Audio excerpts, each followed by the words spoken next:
Ils sont venus de différentes écoles de la capitale congolaise.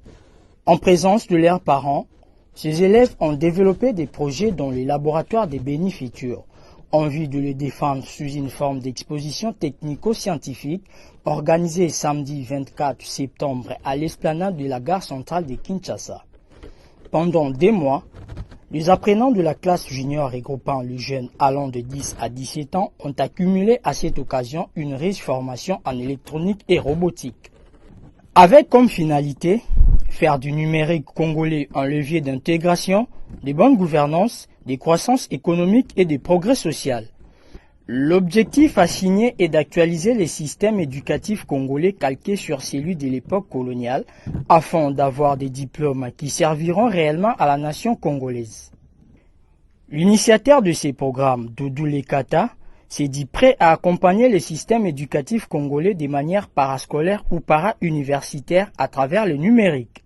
Comment est-ce que nous accompagnons les systèmes éducatifs congolais afin de préparer une jeunesse beaucoup plus affûtée pour relever les défis qui sont présentés à l'horizon. Deuxièmement, c'était aussi pour nous l'occasion de présenter au monde entier le génie créateur des jeunes Congolais. Parce que de plus en plus, nous commençons à penser que nos enfants ne sont pas assez intelligents, nos enfants ne sont pas en mesure de réaliser certaines choses et que seuls les Chinois et les Européens qui sont en mesure de le faire.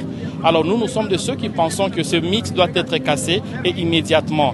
Alors nous vous avons présenté 10 élèves qui ont suivi la formation de la robotique chez Béni Futurs, ainsi que leur réalisation, afin que vous puissiez voir par vous-même aussi que effectivement nous avons des enfants qui sont en mesure de réaliser des choses. Après la séance des remises des brevets aux lauréats, le public a été convié à visiter les stands pour découvrir les réalisations des récipiendaires de la classe junior. Parmi eux, Patient Piana qui explique son travail portant sur les systèmes d'alerte contre les inondations. C'est-à-dire que quand l'eau va déborder et arriver vers les maisons, ça va leur signaler, va donner une alerte. Comment cela va se faire? Ça va se faire grâce à un microcontrôleur qu'on a ici, l'Arduino, qui contrôle tout. Ensuite, c'est grâce aussi à nos détecteurs de niveau d'eau.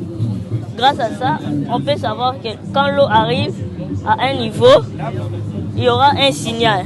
Un signal qui serait lent d'abord au deuxième niveau, ce serait un peu plus rapide.